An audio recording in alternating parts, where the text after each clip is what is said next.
네, 오늘은 안양대학교 보려고 합니다.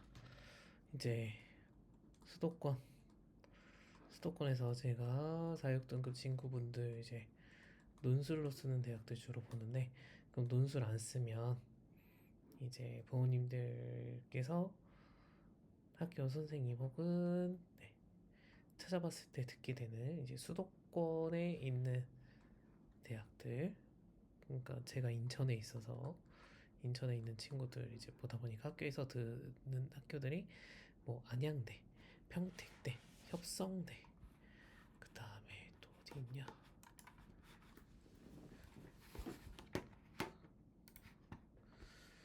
그죠?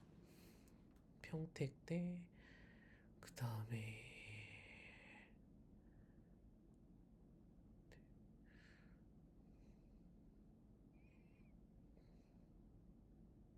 그 정도?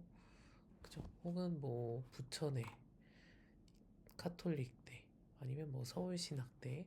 근데 여기 뭐 종교 저거 이름이 너무 떡하니 있는 건 좀 안 하기는 하는데, 그래도 뭐 협성대학교도 종교 저기 기독교 대학으로 알고 있는데, 아무튼 협성대, 뭐 안신, 그 다음에 평택, 안양, 이제 이런 학교들이 부모님들께서 처음 들으신다고 주로 이야기하면서 이야기한 학교들. 그 다음에 뭐 성결대, 그 다음에 치의과학대학교라든지 아니면 한국공학대학교라든지 수도권에 이렇게 분포돼 있는 학교들. 네, 그래서 거기 학교들 실제 쓰라고 듣게 되는 학교들 좀 보려고 합니다. 네, 그 학교에서 왜 여기 학교를 쓰라고 하는지 저도 사실 이제 가끔씩 저는 여기 학교 사실 살펴본 지 되게 오래됐거든요. 저는 실제적으로 현재 요즘은 몇 등급이 합격하는지 이렇게 보고, 부모님들께서도 학생분들께서도 보시고, 여기 학교는 수도권에 이런 대학이 있구나, 그 다음에 몇 등급 친구들이 합격하는구나, 이런 거 보시면 좋을 것 같아요. 그래서 12과목 이렇게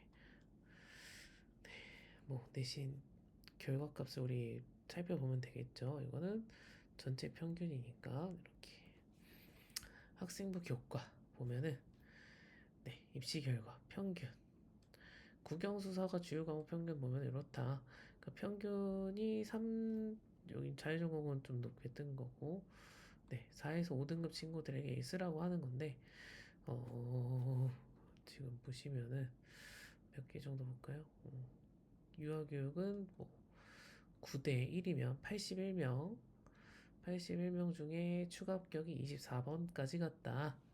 그죠? 그 9명 뽑았는데 추가 미습가 자 3명까지 왔으니까 31명. 81명 중에 31명. 네. 그래서 뭐 반까지 합격하는 것도 아니네. 그죠? 그러니까 제가 말하고 싶은 거는 이제 뭐 4, 5등급 친구들이 이렇게 합격했으면 그래서 안정적으로 합격하는가? 라고 봤을 때 추가 합이 많이 뜨기는 하지만, 그랬다고 쓴 친구들 뭐 반 정도까지도 들어갑니다 라고 하는 인원수는 아니라는 거예요. 국어 공부는 110, 아니 10대 1이면은 110명인데 그 중에 추가까지 해봐야 34. 그죠? 이런 비율을 차지하고 있다. 그래서 뭐 추가합이 비율이 높으니까 많이 추가 인원도 많고 하니까 합격하겠다 라고 생각하면은 꼭 그렇지만도 않다. 그러니까 여기서도 결국엔 그러면 뭐 생기부라든지 성적이 뭐 일단 가장 크긴 하겠죠. 그 결과값이 있어야 좀 더 위에 있어야 합격하는 거다. 그러니까 우리는 평균 바라보고 사실 들어가야 되는 거고, 그죠? 추가 인원이나 추가합률을 기대해서 뜬다 그러면 약간 좀 그 해 어느 학과에 어떤 친구들이 몰리냐에 따라서 이제 다를 수 있으니까. 그다음에 특히나 자율전공은 조금 학생들이 더 선호해서 이렇게 나오는 것 같고요. 그죠? 그래서 우리가 보면은 평균 값을 보면은 2도 뜬다, 2도 떠. 네. 어머님들께서 이제 처음 들어봤다고 하는 학교이지만 등급이 이렇게 뜬다라는 거. 그래서 우리가 수도권에 있으면 다 그냥 갖는 대학교다라고 생각을 하면 안 된다. 그 다음에 여기까지가 안양이고, 그 다음에 인천 강화 캠퍼스도 있고, 강화 캠퍼스는 등급이 이렇다. 근데 강화 캠퍼스는 뭐 가서 있어야 되는 거니까 통학 지역으로 생각하기엔 조금 어려운 학교이기도 하고 지역의 특수성이 좀 더 있어서 등급이 이렇게 좀 더 낮게 형성이 되는 것 같은 느낌입니다.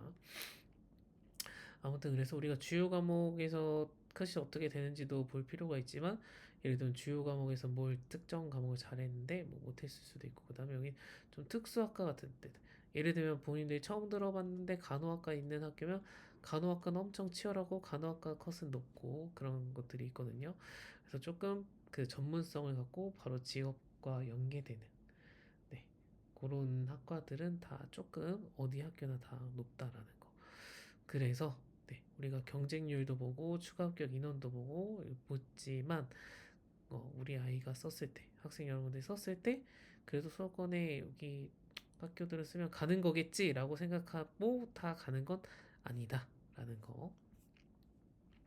그 다음에 학교장 추천 전형으로 가게 되면은 그래도 뭐 이가 섞여 있죠. 뭐 학교장 추천도 등급 낮은 친구들을 막 추천해 주는 건 아니니까.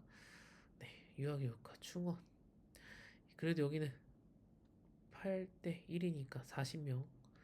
그 중에 충원까지 하면 거의 다 뽑히긴 했다. 그죠? 거의 다 뽑히긴 했어. 몇 명 안 떨어졌어. 그죠? 요게 계속 반복적으로 학교장 추천해서 그렇게 보이는 추세인지 그런 것도 몇 개, 몇 년치를 이제 보시면서 확인을 해보셨으면 좋겠습니다. 그죠? 그래서 인원이 어쨌든 유아교육학과도 학생들이 선호해서 많이 선호한다기보다는 네, 유아교육과 하려고 여학생들한테 많이 드는 게 이공계는 간호, 인문은 유아 많이 듣거든요. 사회복지랑 네, 그 일반고 친구들한테 그러면은 그런 거 봤을 때는 유아교육과를 여기 학교만 쓴 게 아니라 또 다른 데도 썼으니까 다른 데 붙었다. 그럴 가능성이 높은 학과 중에 하나라서 좀 더 빠지는 인원이 보인 거지 않을까 하는 생각이 드네요. 그죠? 면접 전형 하니까 조금 숫자가 편해지긴 했죠. 네, 조금 낮았다. 그래서 뭐 이건 신학과, 기독교학과 하니까 뭐 지우 여기는 좀 특수성이 있으니까 그죠? 그렇다 치고 네, 그래도 3대다. 네, 자율전공은 4까지 내려와 있는 인문 쪽은 네, 식품 경영은 진짜 엄청 높네. 엄청 높다. 식품영양학과도 좀 선호도가 되게 높은 계열인가 봐요. 저는 생각을 잘 안 해본 계열이니까 잘 모르겠는데 그런 것 같다. 그래서 뭐 충원 생각해도 쭉쭉쭉 많이 빠지고 많이 합격한다라고 보기 어렵다. 네, 면접 전형. 면접 전형 아무래도 조금 더 생기부나 그런 게 자신 없는 친구분들이 써서 다른 데에 면접이나 학종으로 서서 붙는 친구들이 좀 더 교과보다 상대적으로 적은 것 같아요. 교과로 그래도 쓰는 친구들은 안정으로 좀 더 쓰는 친구들이 많으니까 그래서 다른 데 상향 지원이나 적정으로 해서 빠지는 게 많다면 여기는 좀 그런 건 없는 것 같다. 그래서 우리가 좀 너무 여기 희망적인 걸 너무 보고 할 필요는 그런 것 같고 우리는 그래도 최대한 평균에 맞춰서 해야 되겠다. 왜냐하면 쭉 빠지는 게 아니잖아요. 그러니까 우리는 평균 생각하고 들어가야 된다라고 저는 좀 보는 입장이라서 그래서 여기 학교에 성적 산출하는 프로그램들이 있으니까 성적 입력해서 내가 어떻게 되는 어느 정도 뜨는지 꼭 확인을 해보시기 바랍니다. 네, 학종으로 가도 막 5가 뜨진 않네요. 그죠? 평균은 이렇게 된다. 네. 근데 주요 과목에서는 뭐 수학이나 그런 것 때문에 조금 네, 인문 계열이니까 빠지는 게 좀 떨어지는 거가 있지 않을까. 그죠? 그래서 개인적으로 생각하기에는 수학 때문에 좀 네. 뭐 다른 거 잘해도 수학 때문에 꼭 망치는 친구들이 있기도 하고 뭐 이공계는 다른 거 잘하는데 뭐 영어, 국어가 망친 친구들이 있고 그렇거든요. 그래서 이런 건 좀 잘 보시고 네. 그 다음에 종합 2도. 그래도 여기 종합은 조금 종합 20은 좀 더 빠지긴 하네. 인원이 조금 더 빠지긴 한다. 네, 20 계열은 네, 최저가 5대까지도 뜨고 그죠? 네. 그래서 우리 4, 5등급 분들이 학교 선생님이랑 상담하면은 많이 듣게 되는 대학들. 제가 이제 간접적으로 많이 들은 데죠. 평택, 안양, 협성, 아까 또 어디였죠? 협성 몇 개 대학이 있는 한 네다섯 개 정도 대학은 이제 4, 5등급 친구들이 상담하고 오면은 꼭 담임 선생님 여기 쓰라고 하시는데요. 논술 말도 안 되는 소리 하지 말라고 하시는데요. 논술 1등급만 쓰는 거라고 하는데요. 이러면서 듣고 오는 대학들. 그래서 부모님들께서도 어쨌든 여기 대학들이 네, 학종으로 봐도 교과로 봐도 어느 정도구나, 어느 정도 되는구나. 그리고 여기 등급대 친구들이 집에서 이제 수도권에서 안 벗어나고 쓰는 학교들에 어쨌든 다 좀 더 쏠림 현상이 있으니까. 왜냐하면 애매한 등급으로 애매하게 멀리 가서 보증금이라든지 월세라든지 이런 거 내면서 다니기 솔직히 조금 부담이 있잖아요. 경제적으로도 그렇고 학생도 굳이 집 떠나서까지 그렇게 갈 필요가 있나라는 생각하는 것도 있고 그렇기 때문에 수도권에 조금 그렇다. 몰리는 것도 있는 것 같기도 하다. 그래서 수도권에 있는 학교들은 어쨌든 우리가 부모님들이 처음 들어오는 대학이 4등급대 친구들이 어쨌든 다 쓴다. 학종도 쓰고 하기 때문에 5등급 친구들이 상대적으로 안정으로 쓸 수 있는 대학이 엄청 많다라고 수도권에 엄청 많다는 좀 아닌 것 같아요 뉘앙스가. 그래서 여기서도 이제 잘 생기부가 되어 있는 친구들이 경쟁력을 갖고 학종에서도 쓰고 조금 4등급 친구들이랑 이렇게 비벼보고 할 수 있는 그런 정도가 되지 않을까라고 생각이 듭니다. 그래서 부모님들께서 난 처음 들어온 학교인 것 같은데 점수가 이러냐 이런 거 놀라실 수도 있는데 네, 우리 자녀가 객관적으로 어디를 듣게 되는지 단위 선행을 통해서 듣는 건 좀 더 안정적인 적정해서 안정을 더 듣고 오게 되니까 그런 부분들을 미리 알고 계셔서 지금 현재 우리가 아이가 갈 수 있는 대학교 등급이 이렇구나. 그러면 여기에 이런 학과를 보낼까? 상위권 도전을 해볼까? 정시까지 바라볼까? 이런 것도 이제 기말고사 끝나면 이야기를 해보셔야 될 부분이라고 저는 생각을 하고 그리고 개인적으로 5등급에서 6등급 왔다 갔다 하는 친구들이면 네 충분히 시험 대비하는 와중에도 본인들이랑 주말에는 이야기해도 괜찮다고 생각을 한다.